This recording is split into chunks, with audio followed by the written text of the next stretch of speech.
This story is called The Fiddler and the Trow. Now, a trow is like the fairy folk, but if your idea of fairies comes from Walt Disney, and they've got nice little gossamer wings and they fly and they've got a magic wand and they grant wishes. No, the fairies here are dark creatures. They live in mounds. They steal babies and leave changelings in their place, sometimes like an ancient old fairy man that is left instead of the baby. They steal women as well, especially if they've just had a baby, because they're carried away to be wet nurses for a fairy child who's lost its mother, so she will feed the baby. And they're kept in the mounds. And so people had a great fear of mounds. They didn't disturb them. They didn't go near them. And so this story is from the parish of Dearness in the East Mainland, so near where I was born. The name Dearness means, in Old Norse, it means animal headland, because a ness is a headland, like a piece of land sticking out into the sea. And Deer is, well, I suppose it'll be the same source as the word Tier in German. You got a Tiergarten, which is a zoo, an animal garden. And but the end of Dearness, it's kind of the shape of a flat-topped shield. And the end of it, that would be like the rounded bottom of the shield, is called the Mull head. And Mull is from Old Norse as well, and it means the muzzle or the snout of an animal. Usually referred to like cows, that's the moles, is the nose and mouth of an animal. So it's kind of the shape of an animal's head, basically, is what they're implying here. And there is a mound. There's a thin strip of sand that connects that island to the rest of Orkney. And there is a mound there called Dingishowie. And it would have been Ting Haug in the Old Norse, because Haug is a mound. So, I mean, it's a mound. And the ding part is from thing or ting, which was the Viking parliament. It's where the Vikings met to pass laws, settle disputes, and and also set things like taxation. And that is what Dingishowie was used for. It's referred to in the Orkney saga as a place where the Vikings gathered, and the Earl set taxes on people for how many longships he wanted to go raiding with that summer. So the tax was fixed accordingly. Now, there was once a young man called Tam Bechen, and Tam Bechen was the finest fiddle player in all of Dearness. Whenever there was a wedding or a muckle supper, which is like a harvest home, it's a celebration of successfully bringing in the harvest. When they would celebrate that, he was always there. If there was a party, anything, he was always playing the fiddle at it. Now, one day he was seen heading down to the shore, carrying a fiddle with him. And he went down to the shore at Dingishowie, and he's down on the beach, and he was playing just for the sheer love of it.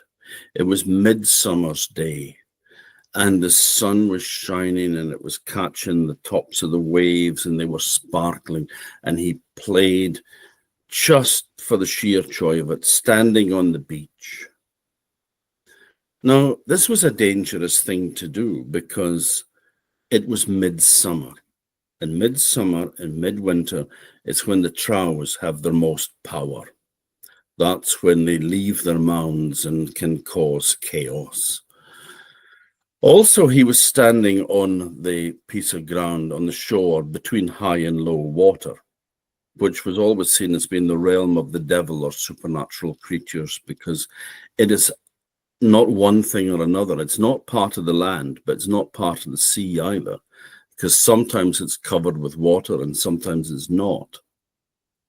So he was standing there playing, and he realized that he wasn't alone, because in the distance there was a figure walking towards him. And it was a small man, no bigger than a 5-year-old child.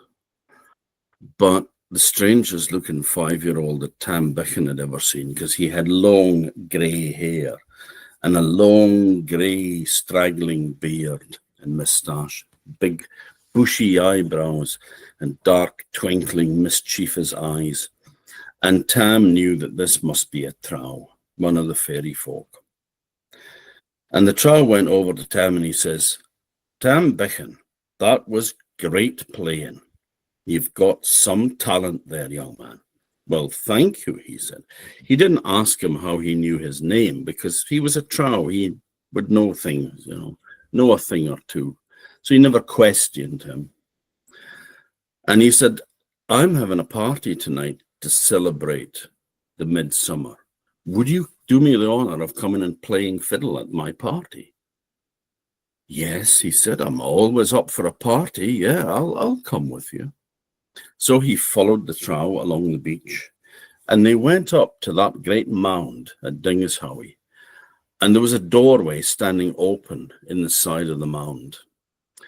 And he followed the Trow through the door, and they went down a long tunnel that ran down deep inside the mound at Dingishowie, until it came to a large chamber, just a big empty room. And there was a barrel sitting at the one corner and nothing else. And the Trow says, "Sit yourself up on the barrel there, Tam." So Tam sat on the barrel, and the Trow turned the tap on the barrel and filled a cog, a wooden drinking vessel, full of ale. He says, "You would like a drink of ale, I bet." "Oh, yes," says Tam, "I wouldn't say no." He says, "Here, try this. You'll have never tasted anything as good in your life."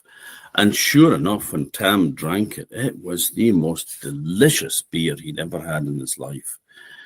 And it seemed to put life in him. And the Trow smiled and he says, "That's heather ale, Tam. You'll have never tasted the likes of that before." Heather ale was a special kind of ale that was made from the tips of heather. And it was said that it would get you drunk, but you would never become intoxicated. You would never fall asleep or fall over. And in the morning, you had no hangover. So wonderful. So he took a drink of this anyway, and he could feel it going through him. He could feel it warm, flowing through him. And then his toes started to tingle, and his fingers started to tingle, and his nose started to tingle. And he picked up the fiddle and he played tunes that were so good. He'd never played so well in his life. And also the thing is that Tam noticed that some of the tunes that he was playing, he didn't know. So where did they come from? Well, they were there. They were in his fingers and they were in the fiddle, and he played, and the Trow danced, and all the wee Trows came in from all the other mounds around about, and they all started to heuch and dance and caper about and have a great time. And Tam drank heather ale and he played the fiddle, and this went on all night.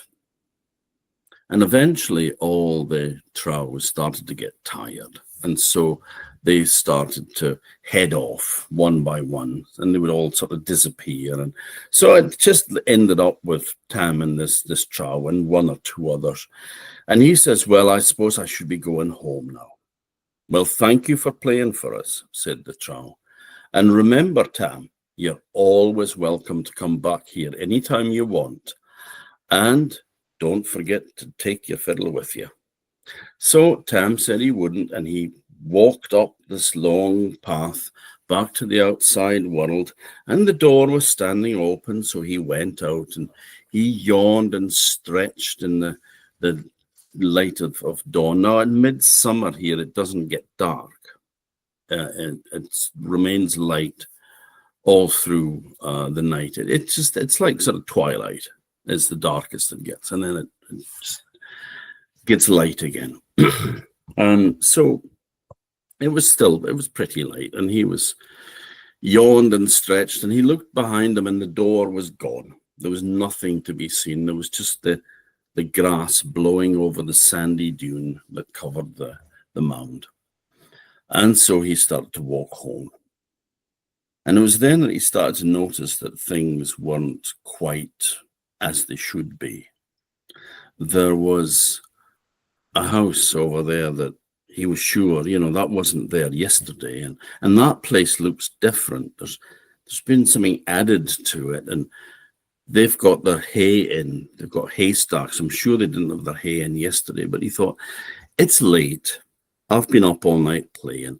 I've had quite a lot of heather ale. I'm just imagining things. So he set off home where he lived with his mother. But when he got to the house, when he turned down the track that led to the house, he got the shock of his life, because the house was standing there as a ruin, with no thatch on the roof, no glass in the windows.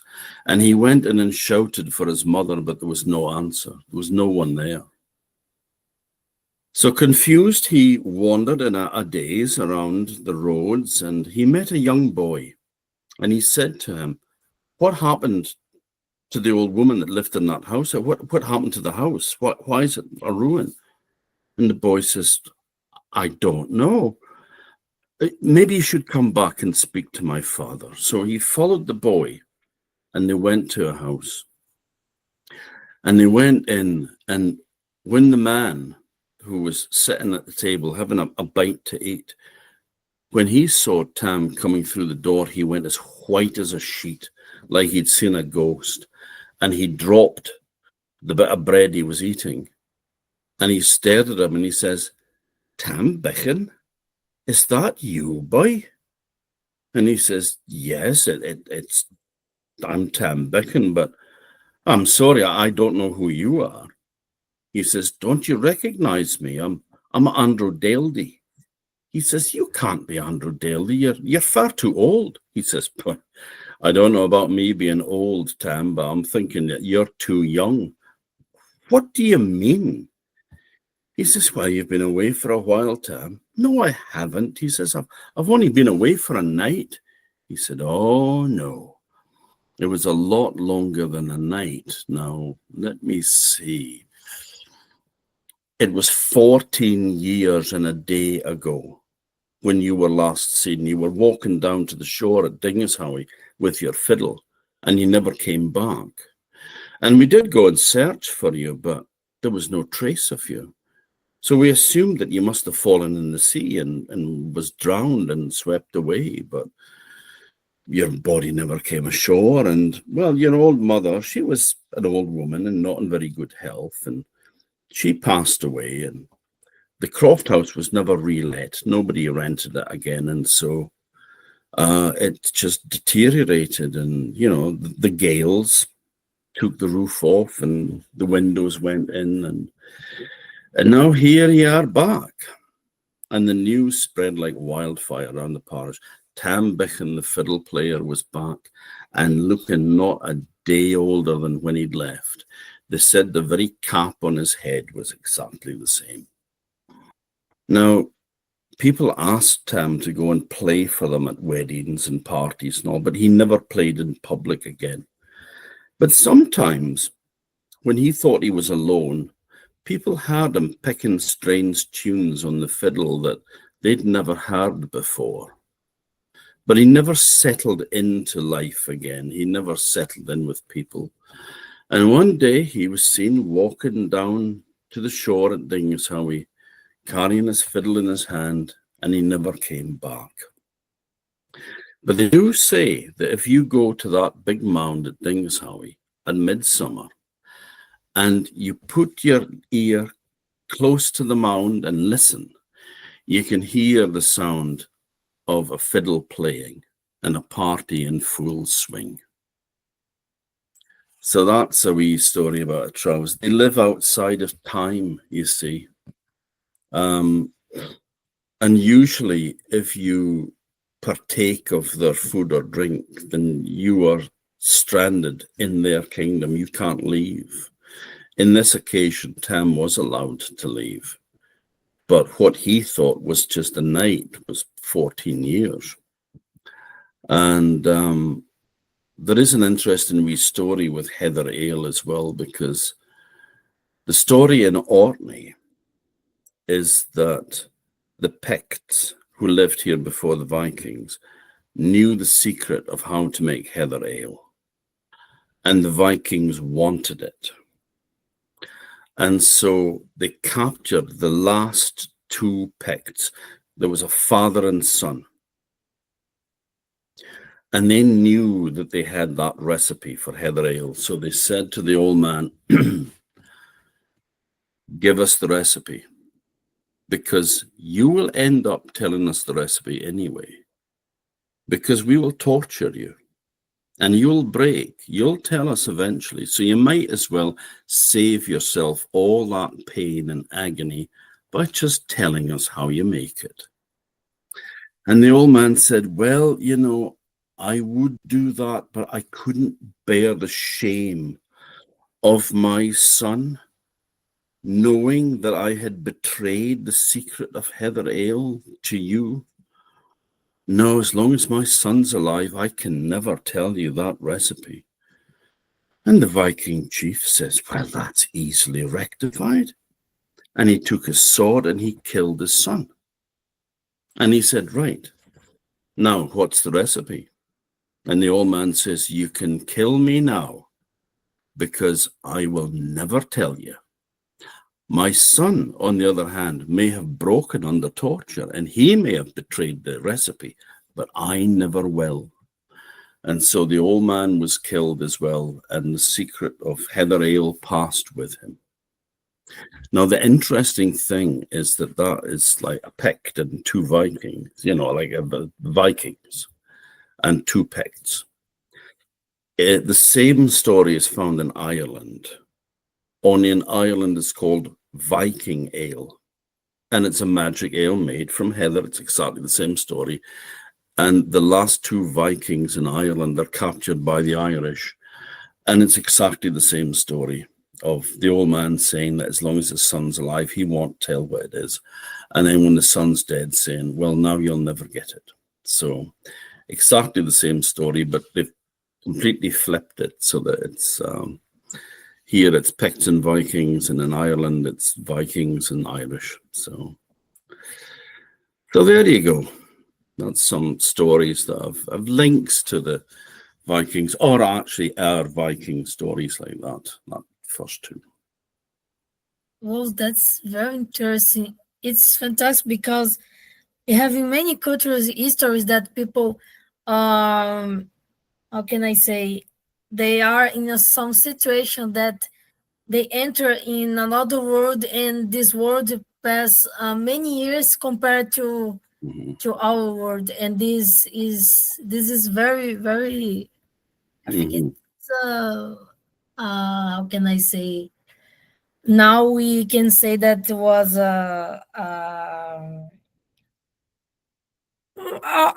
like related like the science and fiction, and this is like a time travel is very, very, very unique in this type of history.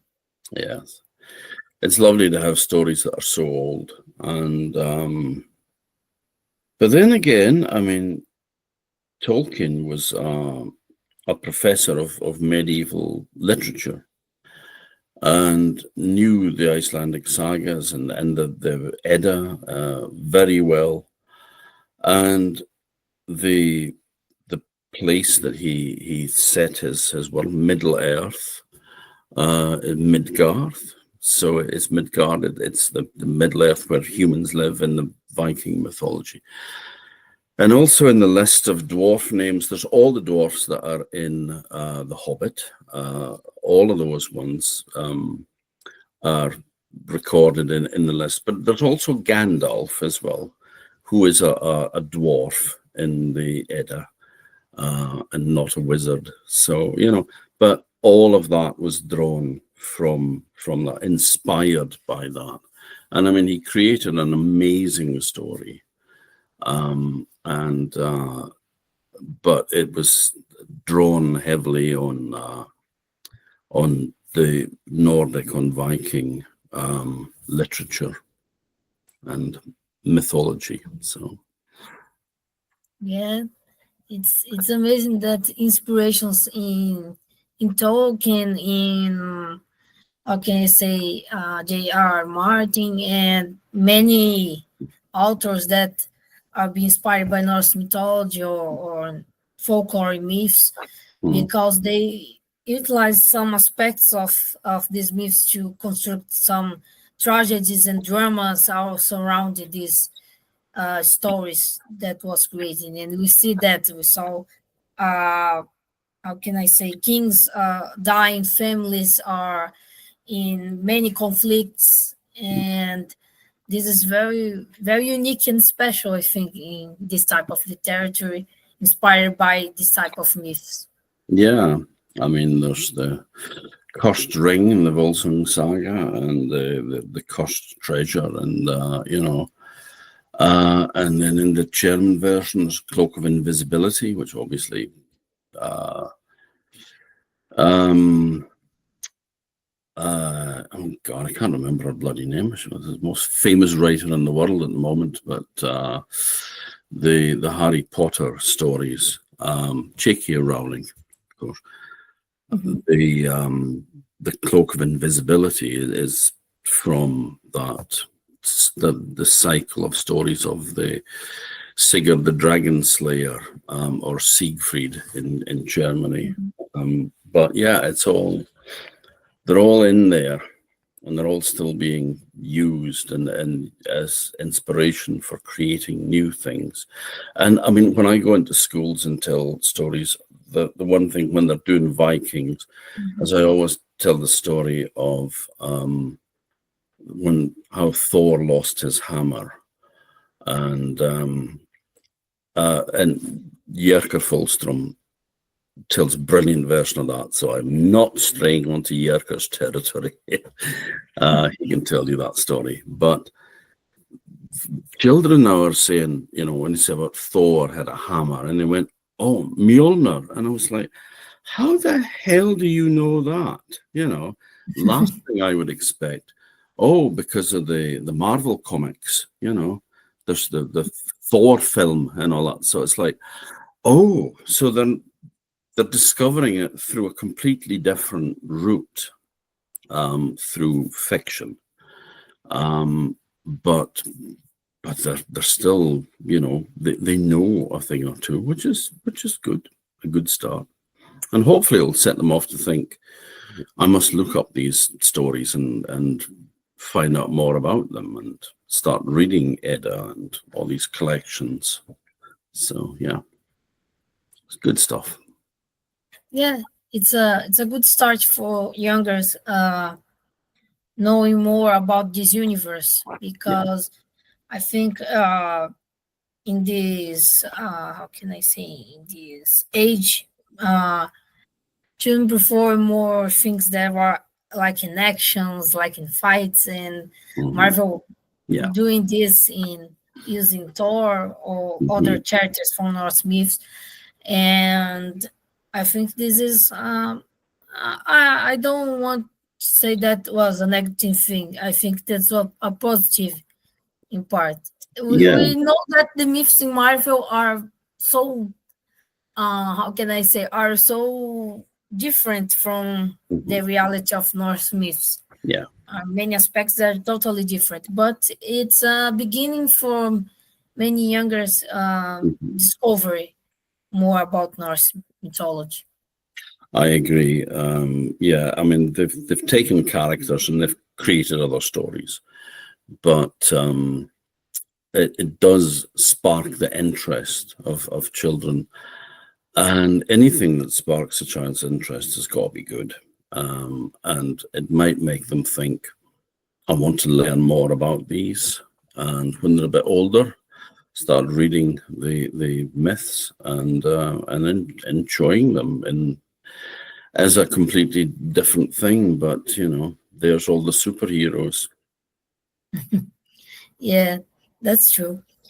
Mr. Mui, I would like to thank you so much for tell us these stories. I think many of them are very beautiful stories, and stories that are very completely different that we are accustomed to listen, because sometimes folk tales or many type of stories related to the sagas, we don't have sometimes the idea of the complexity they have, and sometimes, principally the folklore, sometimes are so they change many things that we don't know how much they really are.